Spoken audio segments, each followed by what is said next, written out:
یا ایھا الذین آمنوا، اے ایمان والو، اللہ کا پیغام مومنوں کے نام۔ الحمدللہ رب العالمین والصلاة والسلام علی سید المرسلین، اما بعد فاعوذ باللہ من الشیطان الرجیم، بسم اللہ الرحمن الرحیم۔ الصلاة والسلام علیک یا رسول اللہ وعلی آلک واصحابک یا حبیب اللہ، الصلاة والسلام علیک یا نبی اللہ وعلی آلک واصحابک یا نور اللہ۔ میٹھے میٹھے اسلامی بھائیوں اور مدنی چینل کے ناظرین، سلسلہ ہے اللہ کا پیغام مومنوں کے نام۔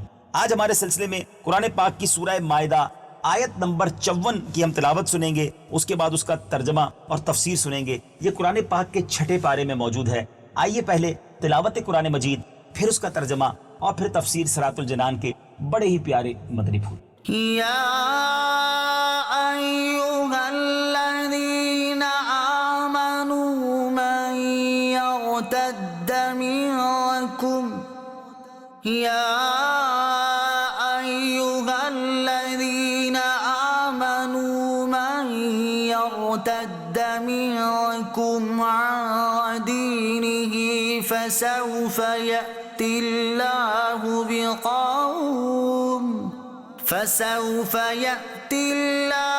بقوم يحبهم ويحبونه أذلة على المؤمنين أعزة على الكافرين يجاهدون في سبيل الله ولا يخافون لومة لائم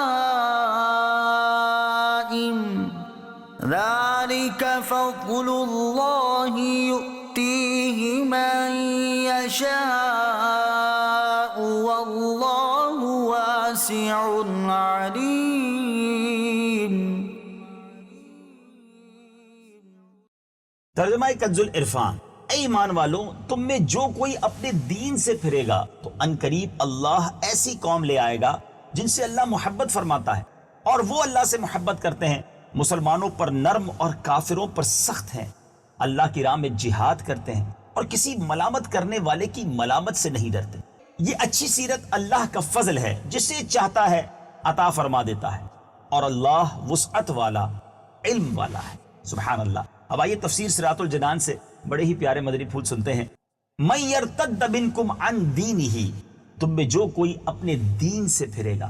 تفسیر صراط الجنان میں ہے، کفار کے ساتھ دوستی یاری اور محبت و قلبی تعلق چونکہ بعض اوقات بے دینی اور ارتداد کا سبب بن جاتا ہے، اس لیے کفار سے دوستی کی ممانعت کے بعد مرتدین کا ذکر فرمایا، اور مرتد ہونے سے پہلے لوگوں کے مرتد ہونے کی خبر دی، چنانچہ یہ خبر سچ ثابت ہوئی اور بہت سے لوگ مرتد ہوئے۔ فَسَوْفَ يَأْتِ اللَّهُ بِقَوْمٍ يُحِبُّهُمْ، تو عن قریب اللہ ایسی قوم لے آئے گا جن سے اللہ محبت فرماتا ہے۔ ارشاد فرمایا کہ اے ایمان والو، تم میں سے اگر کچھ لوگ مرتد بھی ہو جائیں تو اللہ تعالیٰ کے پاکیزہ صفت بندے پھر بھی موجود ہوں گے، اور وہ عظیم صفات کے حامل ہوں گے۔ اس آیت میں ان کی چند صفات بیان کی گئیں۔ نمبر 1، وہ اللہ تعالیٰ کے محبوب ہیں۔ نمبر 2، وہ اللہ عز و جل سے محبت کرتے ہیں۔ نمبر 3، مسلمانوں کے ساتھ نرمی اور شفقت کا سلوک کرنے والے ہیں۔ نمبر 4، کافروں سے سختی کے ساتھ پیش آنے والے ہیں۔ نمبر 5، راہ خدا کے مجاہد ہیں۔ نمبر 6، حق بیان کرنے میں کسی ملامت کی پرواہ نہیں کرتے، بلکہ حق گو اور حق گوئی میں بے باک ہیں۔ یہ صفات جن حضرات کی ہیں وہ کون ہیں؟ اس میں کئی اقوال ہیں۔ سبحان اللہ۔ نمبر 1، حضرت علی المرتضیٰ شیر خدا کرم اللہ تعالی وجہ الکریم، امام حسن بصری اور حضرت قتادہ رضی اللہ تعالی عنہما نے کہا کہ یہ حضرات سیدنا ابو بکر صدیق رضی اللہ تعالیٰ عنہ اور ان کے وہ ساتھی ہیں جنہوں نے نبی کریم علیہ الصلوۃ والسلام کے بعد مرتد ہونے والوں اور زکوٰۃ کے منکروں سے جہاد کیا۔ نمبر 2، حضرت عیاض بن غنم اشعری رضی اللہ تعالیٰ عنہ سے مروی ہے، جب یہ آیت نازل ہوئی تو سرکار دو عالم صلی اللہ تعالیٰ علیہ وسلم نے حضرت ابو موسیٰ اشعری رضی اللہ تعالیٰ عنہ کی نسبت فرمایا کہ یہ ان کی قوم ہے۔ نمبر 3، ایک قول یہ ہے کہ یہ لوگ اہل یمن ہیں جن کی تعریف بخاری اور مسلم کی حدیثوں میں آئی۔ نمبر 4، مفسر صدی کا قول ہے کہ یہ لوگ انصار ہیں جنہوں نے نبی پاک علیہ الصلوۃ والسلام کی خدمت کی۔ ان تمام اقوال میں کوئی اختلاف نہیں، کیونکہ بیان کردہ سب حضرات کا ان صفات کے ساتھ متصف ہونا یعنی ان صفات والا ہونا صحیح ہے۔ کامل مسلمان کا نمونہ، اس آیت میں مسلمانوں کے سامنے کامل مسلمان کا نمونہ بھی پیش کر دیا گیا کہ کامل مسلمان کیسا ہوتا ہے۔ ہمیں بھی جو بھی ہم نے صفات سنی ہے اس کی روشنی میں اپنے اوپر غور کر لینا چاہیے کہ مسلمانوں کی خیر خواہی کے حوالے سے یہ واقعہ ایک عظیم مثال ہے کہ حضرت شیخ ابو عبداللہ خیاط رحمۃ اللہ تعالی کے پاس ایک آتش پرست، آگ کی پوجا کرنے والا کپڑے سلواتا اور ہر بار اجرت میں ایک کھوٹا سکہ دے جاتا، آپ اس کو لے لیتے۔ ایک بار آپ کی غیر موجودگی میں شاگرد آپ کا موجود تھا آپ کی دکان پر، اس نے آتش پرست سے وہ جھوٹا سکہ، کھوٹا سکہ نہیں لیا۔ جب حضرت شیخ ابو عبداللہ خیاط رحمۃ اللہ تعالی واپس تشریف لائے اور ان کو یہ معلوم ہوا تو شاگرد سے فرمایا تم نے کھوٹا درہم کیوں نہیں لیا؟ میں تو کئی سال سے وہ کھوٹا سکہ لے رہا ہوں، مجھے دیتا رہا، میں لیتا رہا، میں بھی چپ چاپ لے لیتا ہوں۔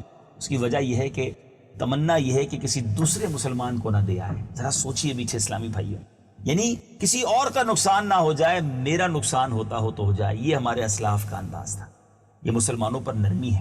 حدیث پاک میں حضرت عبداللہ ابن عمر رضی اللہ تعالیٰ عنہما سے روایت ہے کہ نبی کریم صلی اللہ تعالیٰ علیہ وسلم نے ارشاد فرمایا اللہ تعالیٰ کے نزدیک بہترین ساتھی وہ ہیں جو اپنے ہمراہیوں کے لیے بہتر ہوں، اور اللہ عز و جل کے نزدیک بہترین پڑوسی وہ ہیں جو اپنے پڑوسی کے لیے اچھے ہوں۔ سبحان اللہ۔ اور حق گوئی میں کسی کی بلامت کی پرواہ نہ کرنے کے متعلق یہ حکایت بھی سماعت کیجئے۔ قاضی ابو حازم رحمۃ اللہ تعالی انصاف کے معاملے میں بہت سخت تھے، آپ ہمیشہ حق بات کہتے اور درست فیصلے فرماتے۔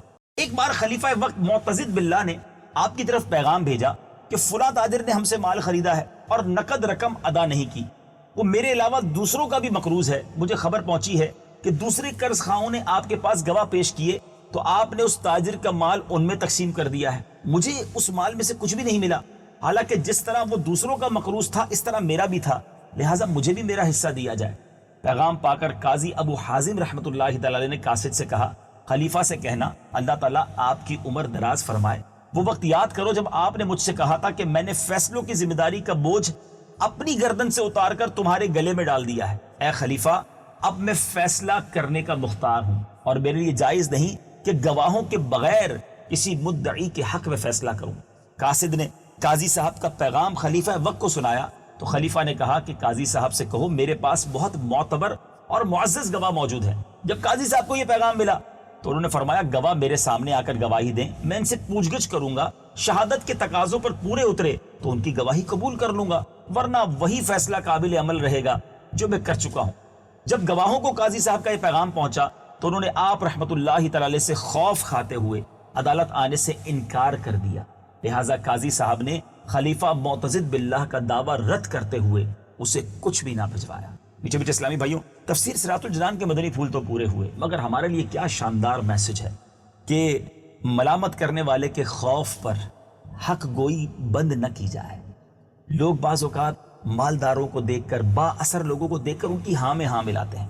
تفصیل لمبی ہو جائے گی، ورنہ مداہنت کا باب ضرور پڑھنا چاہیے کہ اگر کوئی با اثر شخص ہے، کوئی بڑا آدمی ہے اور وہ غلط بات بھی کر رہا ہے تو لوگ اس کی ہاں میں ہاں ملاتے ہیں، اس کی شرعاً بالکل اجازت نہیں ہے۔ جہاں تک بندے کی طاقت ہے وہ صحیح بات کہنے میں، حق گوئی کہنے میں آگے رہے، اور نہیں کہہ سکتا تو کم از کم دل میں برا جانے، ظالم کا ساتھ نہ دے، نا انصافی کا ساتھ نہ دے۔ اسی طرح میرے میٹھے اسلامی بھائیوں، اس آیت میں سبحان اللہ اور بہت خوبصورت باتیں ہمیں سیکھنے کو ملی کہ مسلمانوں کے ساتھ نرمی، مسلمانوں کے ساتھ خیر خواہی کرنی چاہیے۔ ہم نے سنا کہ حضرت ابو عبداللہ خیاط رحمۃ اللہ تعالی کھوٹا سکہ لے لیتے، میرا نقصان ہوتا تو ہو جائے، کسی مسلمان کا نقصان نہ ہو، مگر بدقسمتی سے آج حال یہ ہے کہ آج ذہن یہ بن گیا ہے کہ میرا کام ہو جائے، میرا بھلا ہو جائے، چاہے کسی کا بیڑا غرق ہوتا ہو تو ہو جائے۔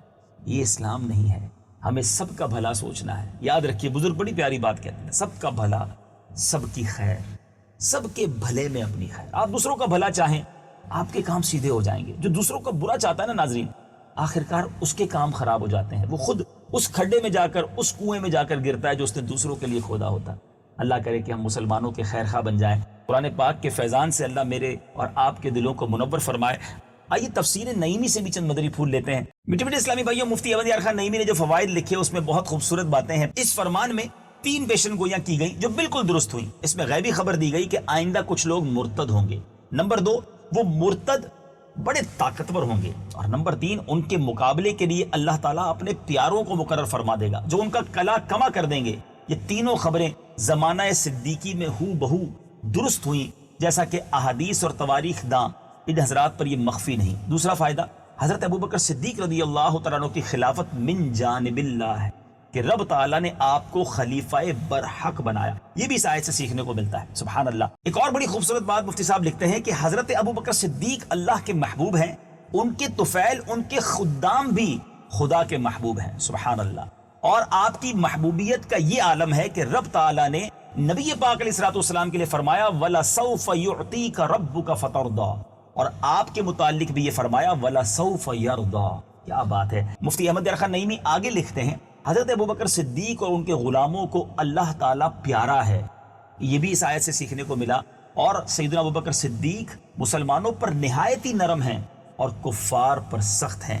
کیا بات ہے۔ خلیفہ اول سیدنا صدیق اکبر رضی اللہ تعالیٰ عنہ کی اس آیت سے بہت کچھ سیکھنے کو مل رہا ہے۔ اے کاش ہم عمل کرنے والے بن جائیں۔ مدنی چینل دیکھتے رہیے، اگلے سلسلے اللہ کا پیغام مومنوں کے نام میں ایک اور آیت قرآنی لے کر اور اس کا فیضان لے کر، اس کی برکتیں لے کر حاضر ہوں گے۔ اللہ تعالی ہم سب کو قرآن پاک کے فیضان سے متمتع فرمائے۔ مدنی چینل دیکھتے رہیے۔ صلو علی الحبیب صلی اللہ تعالی علی محمد صلی اللہ علیہ وسلم۔ یا